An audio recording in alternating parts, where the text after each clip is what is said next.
بسم الله الرحمن الرحيم. ومن أحسن قولا ممن دعا إلى الله وعمل صالحا وقال إنني من المسلمين. بسم الله الرحمن الرحيم. ومن أحسن قولا ممن دعا إلى الله وعمل صالحا وقال إنني. السلام عليكم ورحمة الله وبركاته. نحمده ونصلي على رسوله الكريم. أما بعد فأعوذ بالله من الشيطان الرجيم. ومن يقتل مؤمنا متعمدا فجزاؤه جهنم خالدا فيها وغضب الله عليه ولعنه وأعد له عذابا عظيما. يا أيها الذين آمنوا إذا ضربتم في سبيل الله فتبينوا ولا تقولوا لمن ألقى إليكم السلام لست مؤمنا تبتغون عرض الحياة الدنيا. وقال عز من قائل: من أجل ذلك كتبنا على بني إسرائيل أنه من قتل نفسا بغير نفس أو فساد في الأرض فكأنما أحيا الناس جميعا ومن أحياها فكأنما أحيا الناس جميعا ولقد جاءتهم رسلهم بالبينات ثم إن كثيرا منهم بعد ذلك في الأرض لمسرفون. عزیزان گرامی، آج نفسا نفسی کا ایک دور جس میں قتل و غارت عام ہو چکی ہے، اور تأسف کا مقام یہ، افسوس کا مقام یہ کہ قتل و غارت کرنے والا بھی مسلمان ہے، نام نہاد مسلمان ہے، اور جن کو قتل کیا جا رہا ہے وہ بھی مسلمان ہے۔ پوری امت کے لیے یہ ایک لمحہ فکریہ ہے، ایک مخمصہ ہے، ایک سوچ ہے، ایک فکر ہے کہ کون حق پہ ہے اور کون غلط ہے، کون صحیح رستے پہ چلنے والا ہے، کون غلط رستے کا انتخاب کیے ہوئے ہے۔ نتیجہ انسان پریشانی کی ایک کیفیت میں عجیب و غریب طرح کے وسوسوں کا، عجیب و غریب طرح کی سوچوں کا شکار اور پریشانی، اور اس سارے جرم سے بڑھ کے بھی ایک بڑا جرم وہ یہ کہ نام نہاد مسلمان جب کسی دوسرے کو قتل کرنے لگتا ہے تو کیا کہتا ہے کہ میں جہاد کر رہا ہوں۔ کیا ایسا ہی ہے؟ آج اس مختصر وقت میں ہم مسلمان کی جو ایک شان، عظمت، رفعت اللہ سبحانہ و تعالی نے بنائی ہے اس کے بارے میں بات کریں گے۔ اللہ سے دعا ہے اللہ سبحانہ و تعالی ہمیں سمجھنے اور عمل کرنے کی توفیق عطا فرمائے۔ رسول اللہ صلی اللہ علیہ وسلم جس رات مکہ کو چھوڑ کے مدینہ طیبہ کے لیے ہجرت کے لیے نکلے،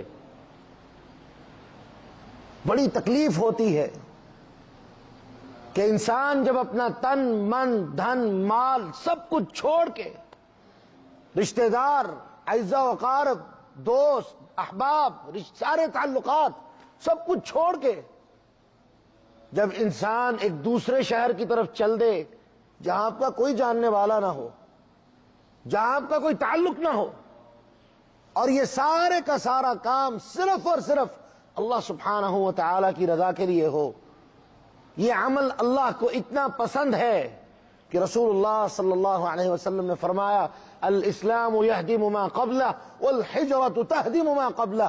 جو بندہ اسلام لے آتا ہے اللہ سبحانہ و تعالی اس کی پچھلی زندگی کے سارے گناہ معاف کر دیتے ہیں، اور جو بندہ اللہ کے لیے ہجرت کر لیتا ہے اللہ سبحانہ و تعالی اس کی بھی پچھلی زندگی کے سارے گناہوں کو معاف کر دیتے ہیں۔ لیکن تکلیف پھر بھی تھی۔ کس کا جی چاہتا ہے کہ وہ بیت اللہ کا متولی ہو، بیت اللہ کا رکھوالا ہو، بیت اللہ میں اٹھنے بیٹھنے والا ہو، اور اس کو دیس نکالا دے دیا جائے، یا اس کو اللہ کے لیے چھوڑ کے، بیت اللہ کو چھوڑ کے کسی دوسری جگہ جانا پڑ جائے؟ بڑی ہی تکلیف اور کرب کا مقام ہوتا ہے. یہی تکلیف، یہی دل میں ایک آہ اور کرب رسول اللہ صلی اللہ علیہ وسلم کو بھی تھی کہ جب آپ بیت اللہ کو چھوڑ رہے تھے تو آپ کی آنکھیں آنسوؤں سے بھر تھی، آنسوؤں سے لبریز، اور اللہ کے رسول صلی اللہ علیہ وسلم بیت اللہ کو دیکھ رہے ہیں اور کیا کہتے ہیں؟ بیت اللہ، مجھے تجھ سے بڑی محبت ہے، تو اللہ کا گھر ہے، میں تجھ سے بڑی محبت کرتا ہوں. یہ وہ ایک محبت کا اظہار تھا جو اللہ سبحانہ و تعالی نے کسی بندے کے دل میں اپنے ان اماکن مقدسہ کے لیے رکھی ہے. لیکن اگلے ہی لمحے جو بات امام الانبیاء نے کہی وہ کائنات کو سمجھ لینے کے لیے کافی ہے، کائنات کے سامنے اشارہ کر دینے کے لیے کافی ہے. لیکن افسوس کہ پچھلی بات تو سب کو یاد ہے، لیکن یہ جملہ آج ساری انسانیت بھلا کے بیٹھی ہے. فرمایا بیت اللہ سنو، مجھے تجھ سے بڑی محبت ہے، میں تجھ سے بڑا پیار کرتا ہوں، لیکن تو گواہ ہو جا، تو جان لے کہ اللہ سبحانہ و تعالی نے ایک مومن کی عظمت اور شان اور وقار اور مقام وہ تیرے مقام سے زیادہ رکھا ہے. آج پوری دنیا کا عالم یہ ہے کہ انسانیت کا اور مسلمانوں کا قتل عام ہو رہا ہے. ایک لمحے کے لیے آج کوئی بیت اللہ کے بارے میں اپنی زبان سے کوئی غلیظ جملہ نکالے، ہم سب اپنے ایمان باوجود کمزور ایمان کے اس کی گردن تک پہنچ جائیں گے.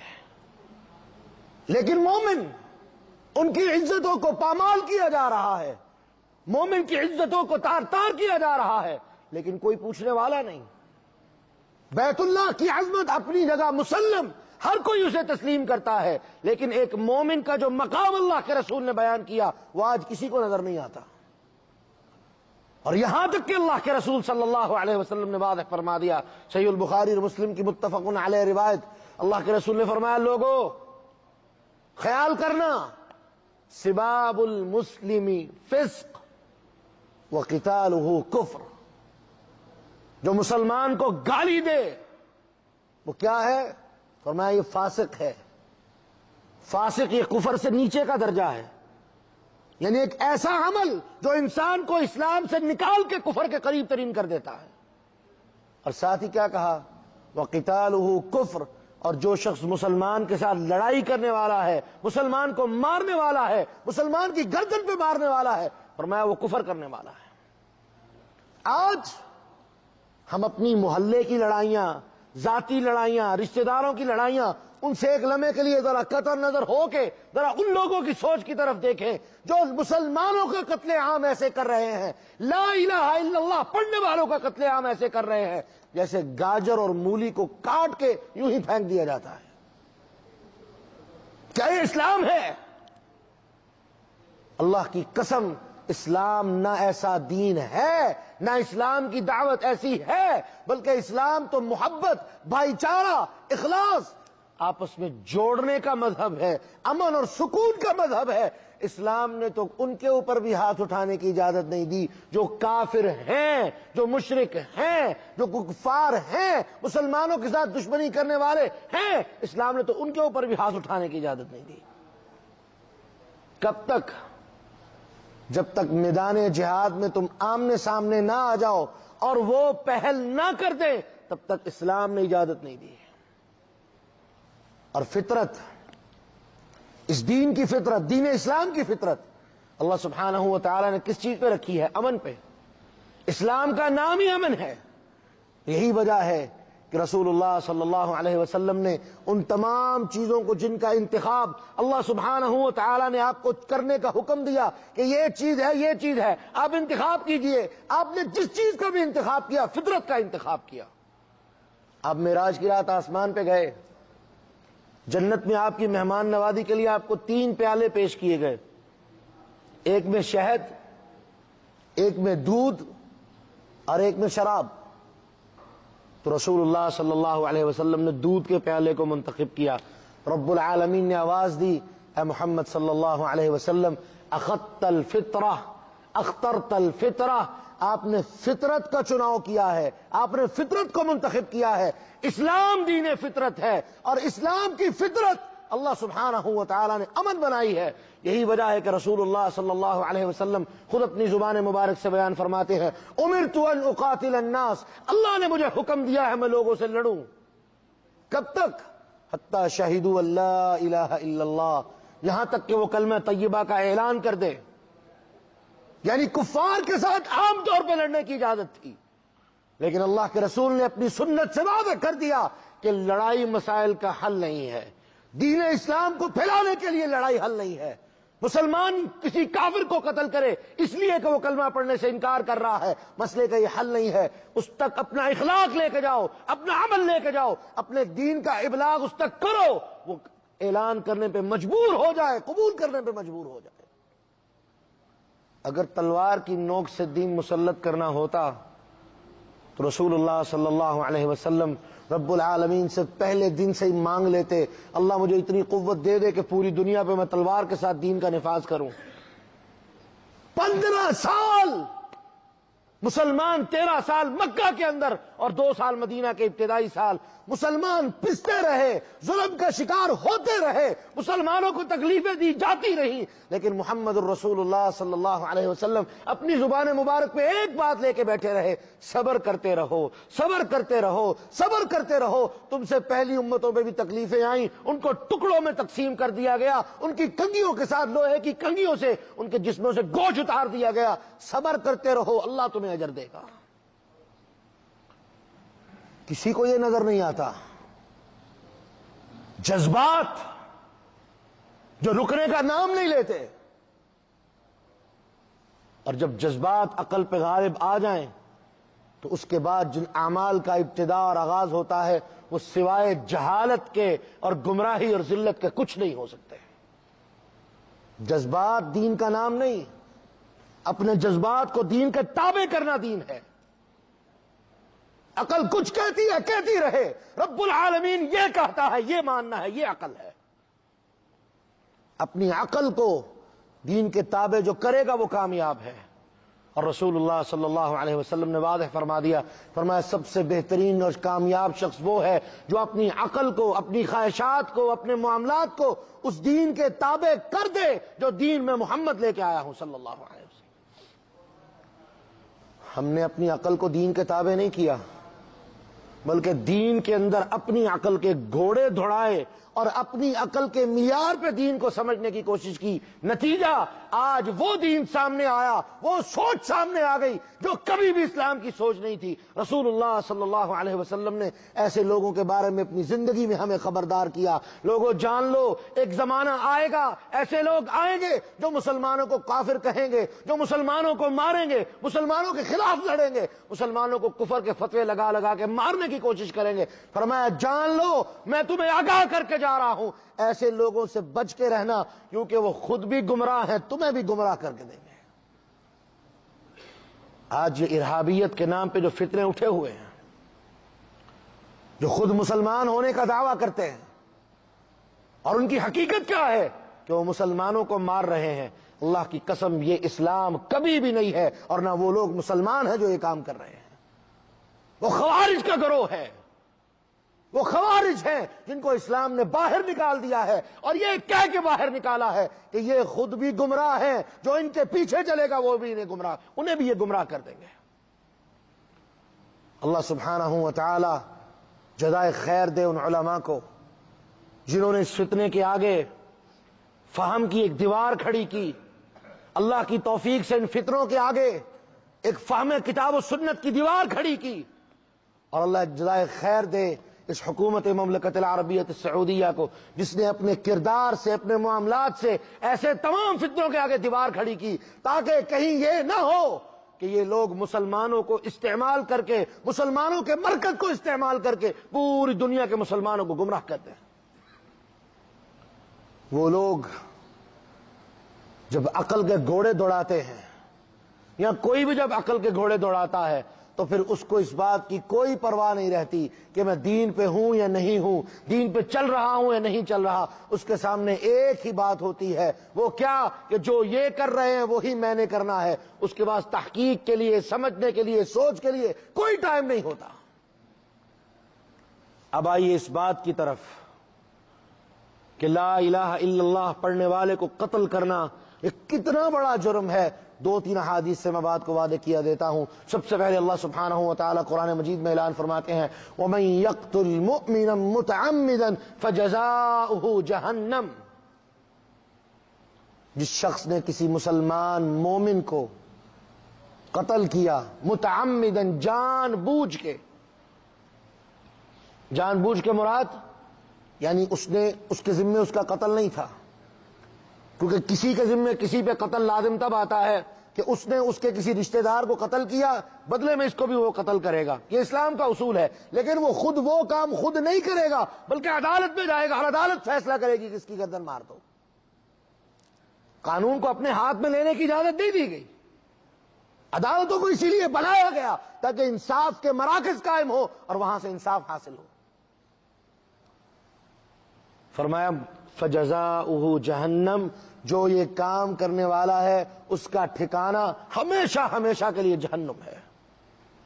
قرآن نے واضح کر دیا خالدن فیہا، ہمیشہ وہاں پڑا رہے گا۔ اور اس کے بعد غضب اللہ علیہ، اللہ سبحانہ و تعالی کا غصہ اور قہر اس کے اوپر برسے گا، وَلَعَنَ، اللہ کی لعنتیں اس کے اوپر برستی رہیں گی، وَأَعَدَّ لَهُ عَذَابًا عَظِيمًا، اور جان لو رب العالمین نے اس کے لیے بہت بڑا عذاب تیار کر رکھا ہے۔ لیکن کیا کریں جب شیطان عقل پہ پردہ ڈال دے، جب شیطان عقل کے سوچنے کے دروازوں کو بند کر دے اور ان پہ بیٹھ جائے، پھر انسان کی سوچ کام نہیں کرتی کہ وہ صحیح کر رہا ہے یا غلط کر رہا ہے۔ وہ اتنا جانتا ہے جو میں کر رہا ہوں وہ دین ہے، حقیقت میں وہ ذلت اور گمراہی کے رستے پہ چل رہا ہے۔ اسی لیے ہم کیا کہتے ہیں کہ لوگوں دین کو سمجھ، لیکن یہ 3 باتیں، 2 بنیادی باتیں اور اس کے ساتھ ایک تیسرا طریقہ وہ یاد رکھو۔ اللہ کی کتاب دین ہے، سنت رسول اللہ دین ہے، اور فہم السلف یعنی صحابہ، تابعین، تبع تابعین، جس طرح ان لوگوں نے دین کو سمجھا، جس طرح ان لوگوں نے دین کو قبول کیا، امت تک پہنچانے کا حق ادا کیا، یہ لوگ دین کو سب سے بہترین طریقے پہ سمجھنے والے تھے۔ ان لوگوں کی فہم کے مطابق اللہ کی کتاب سے دین لو، سنت رسول اللہ سے دین لو، فتنہ فساد کا کوئی رستہ باقی نہیں رہے گا۔ لیکن افسوس، ہر بندہ اپنی اپنی مسجد بنا کے بیٹھ گیا، ہر بندہ اپنے اپنے امام لے کے بیٹھ گیا۔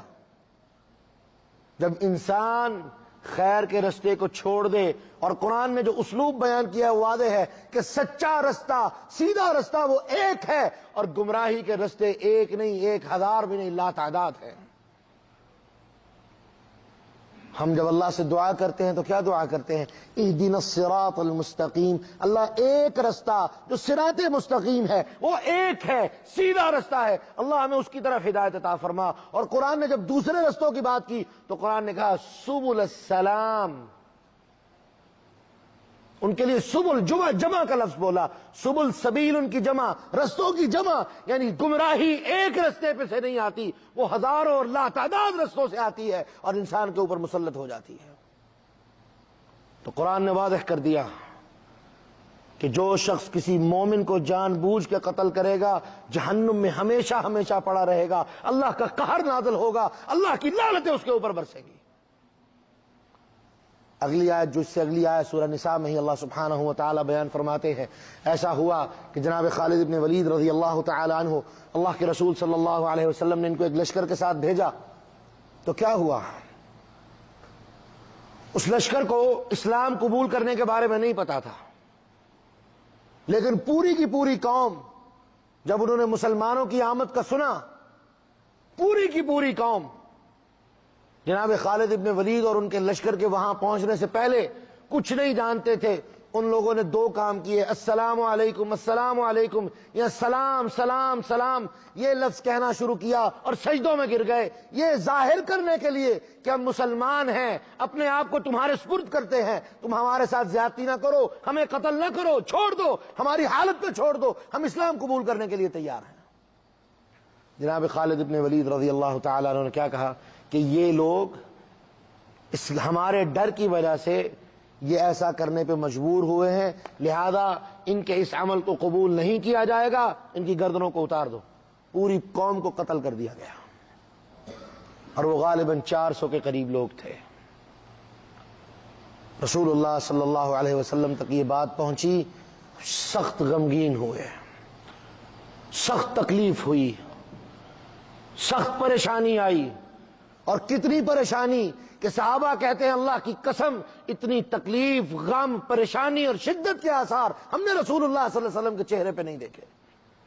اور آپ ہاتھ اٹھا کے بیٹھے اللہ کے سامنے اور کیا دعا کر رہے ہیں، اللہ جو کام خالد نے کیا ہے، اللہ میں محمد اس سے بری الذمہ ہوں، میں نے یہ کام نہیں کیا، اللہ نہ میں نے خالد کو یہ کام کرنے کے لیے کہا تھا، اللہ مجھے بھی معاف کر دے، خالد کو بھی معاف کر دے۔ رسول اللہ صلی اللہ علیہ وسلم اللہ کے حضور دعا کر رہے ہیں، اور یہ ترمذی کی روایت ہے، کتاب التفسیر کے اندر سورہ نساء کی تفسیر میں موجود ہے، جہاں ہر کوئی دیکھ سکتا ہے، ترمذی ہر کسی کے پاس موجود ہے، ہر کسی کی اس تک اپروچ ہے، لیکن کیا ہے کوئی سمجھنے کے لیے تیار نہیں، جذبات غالب آ گئے، اور اسی چیز کا نام غلو ہے۔ غلو کبھی شر کے رستے میں بھی ہوتا ہے، کبھی خیر کے اندر رہ کے بھی ہوتا ہے۔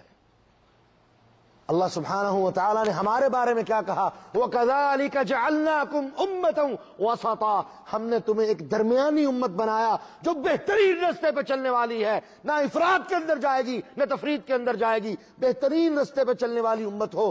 جب تک ہم بہترین رستے پہ رہے، ہم خیر پہ رہے، جب ہم نے افراط کا رستہ اختیار کیا تب بھی ذلیل ہوئے، جب تفریط کی طرف گئے تب بھی ذلیل ہوئے۔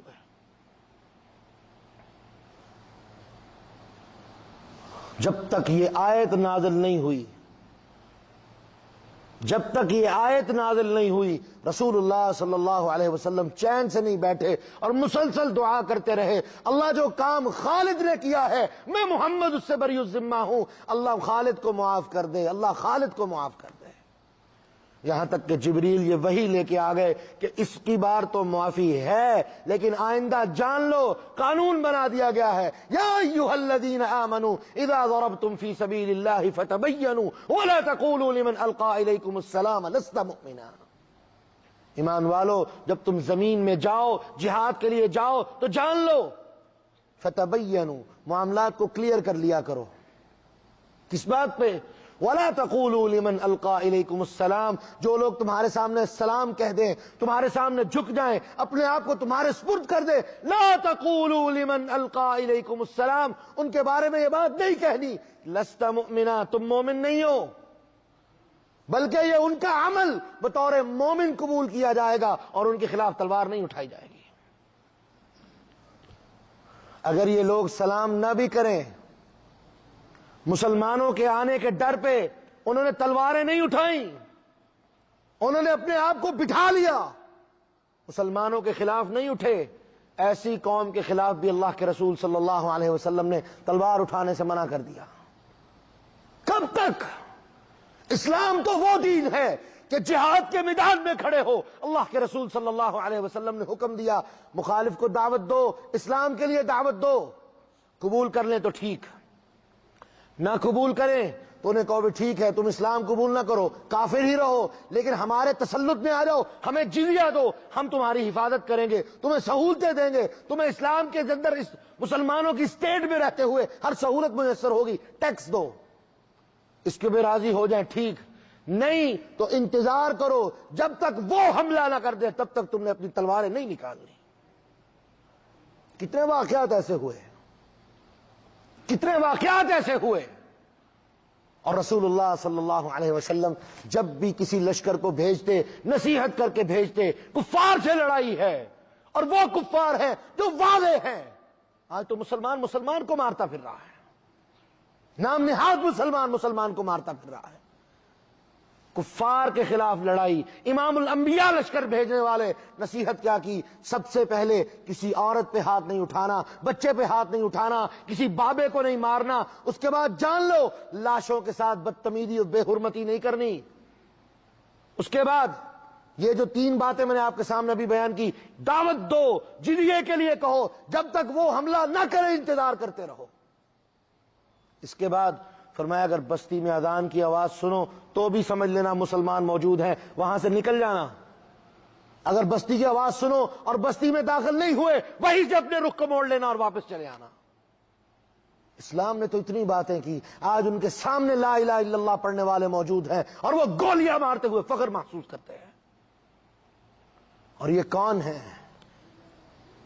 اللہ سبحانہ و تعالی کے ہاں یہ کتنی بری مخلوق ہے۔ ابن ماجہ میں روایت موجود ہے، عمران بن حسین رضی اللہ تعالیٰ عنہ بیان فرماتے ہیں اللہ کے رسول صلی اللہ علیہ وسلم کے سامنے میرا ایک رشتہ دار تھا، وہ مسلمان ہوا، جہاد کے لیے گیا، اس نے بھی ایسا ہی کام کیا، لڑتے لڑتے وہ ایک کافر کی گردن پہ نیزہ مارنے لگا، اس نے کلمہ پڑھ دیا۔ اب ایک فطرتی بات ہے، فطرت کی بات ہے، سوچنے کی بات ہے کہ ایک بندہ اگر تلوار کے ڈر کی تلوار آپ نے اس کے اوپر اٹھائی ہوئی ہے اور ایک سیکنڈ میں آپ اس کی گردن اتار دیں گے، وہ کلمہ پڑھنا شروع کر دے، اس کا کیا مطلب ہے؟ کہ ڈر کے کلمہ پڑھ رہا ہے۔ عام طور پہ یہی مطلب دیا جاتا ہے۔ انہوں نے کہا اچھا اب نیزہ نظر آیا، کلمہ پڑھنا شروع کر دیا، اس کے حلق میں نیزہ مار دیا۔ بات رسول اللہ صلی اللہ علیہ وسلم تک پہنچی اور آپ نے وہی بات کہی، آپ نے فرمایا اللہ کی قسم یہ اسلام نہیں ہو سکتا، جو تم نے کیا ہے تم اس کے ذمہ دار ہو، اللہ سے معافی مانگو، اللہ سے معافی مانگو، یہ اسلام نہیں ہے۔ عمران ابن حسین کہتے ہیں کچھ دیر کے بعد ان کا انتقال ہو گیا، ہم ان کو دفن کر کے آئے، رات گزری، صبح ہوئی، کیا پتا چلا کہ ان کی لاش قبر سے باہر پڑی ہے۔ ہم نے سوچا شاید کسی نے شرارت کی ہوگی، گئے دوبارہ ان کی لاش کو دفن کیا، قبر بند کی، آ گئے۔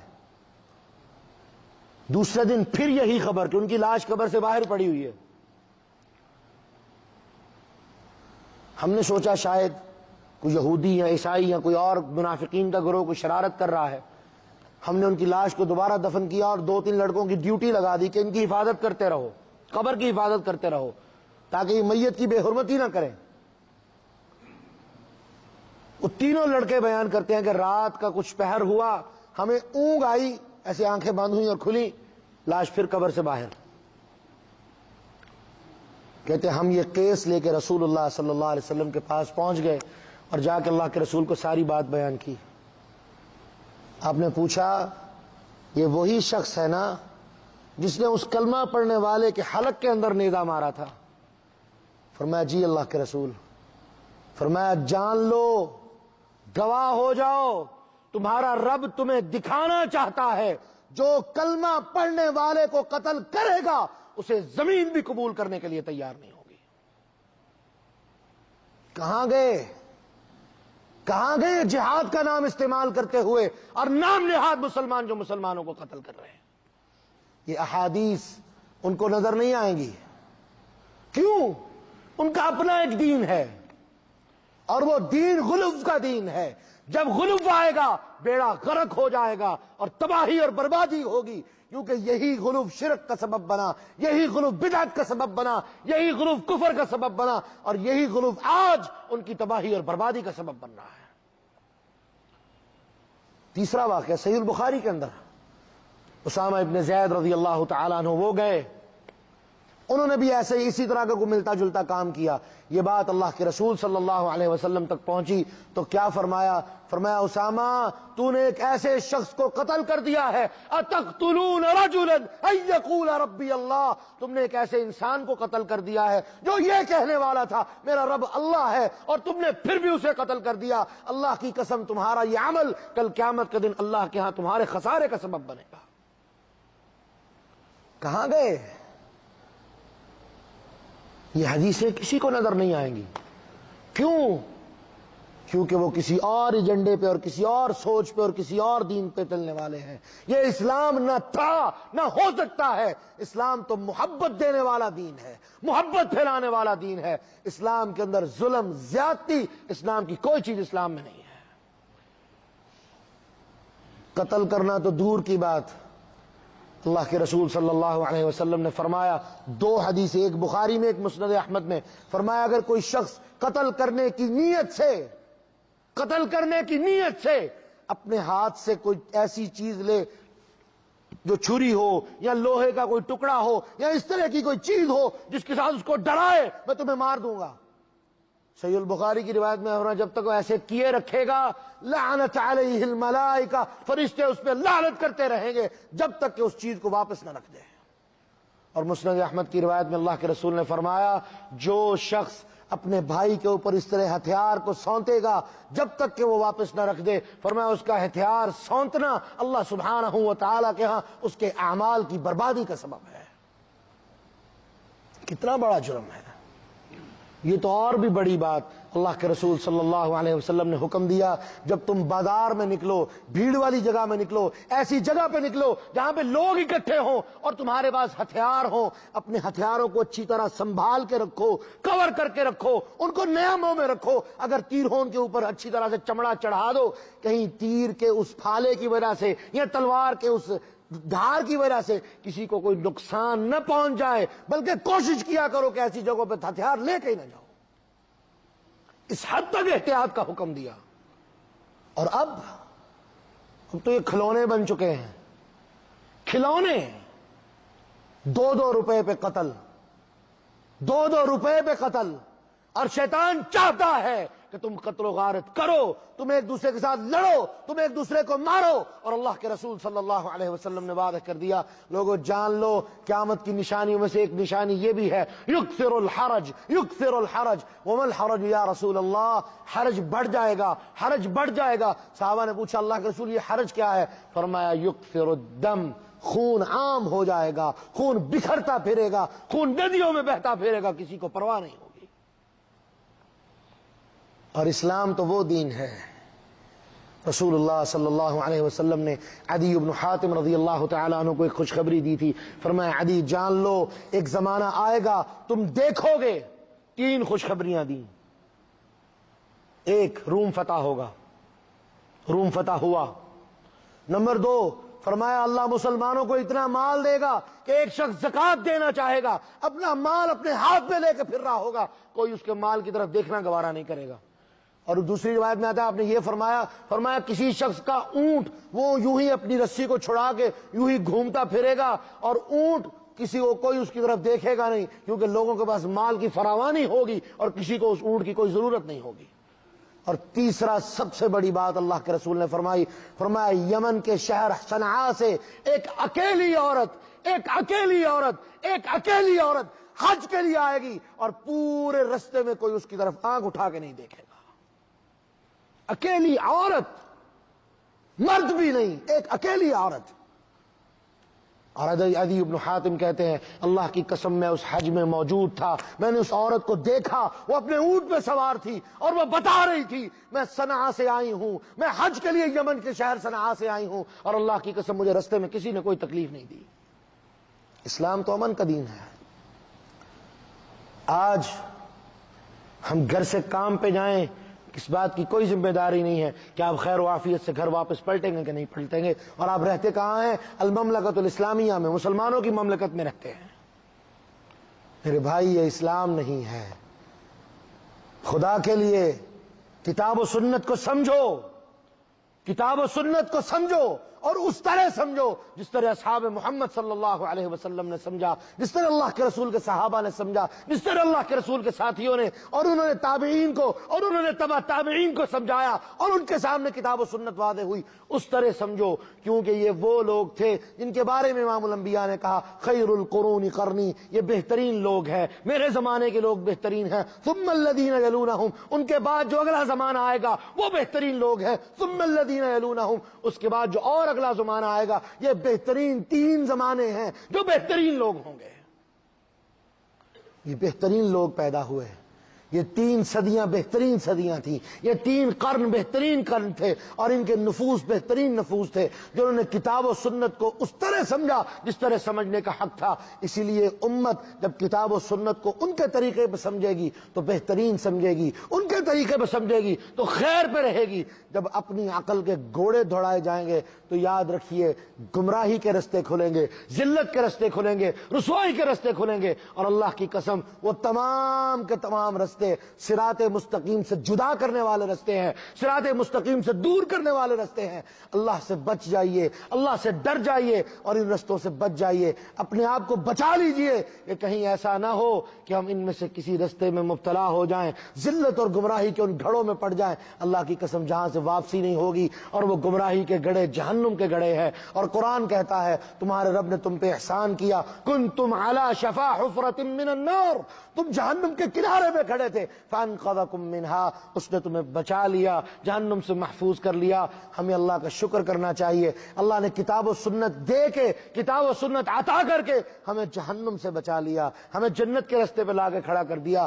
دعا کیا کریں اللہ ہمیں جنت کے رستے پہ باقی رکھ، اللہ صراط مستقیم پہ چلا، صراط مستقیم پہ چلنے کی توفیق عطا فرما۔ جو گمراہی اور ذلت کے رستے ہیں خواہ وہ چھوٹا ہے یا بڑا، اللہ ہمیں اس سے محفوظ فرما۔ اللہ ایسے تمام رستوں کو ہم سے دور فرما دے، ایسے تمام رستوں کو اللہ اور ان کے تمام اسباب کو ذلیل اور رسوا فرما کے صراط مستقیم پہ چلنے کی توفیق عطا فرما۔ اقول قولی ھذا واستغفر اللہ لی ولکم ولسائر المسلمین فاستغفروہ انہ ھو الغفور الرحیم۔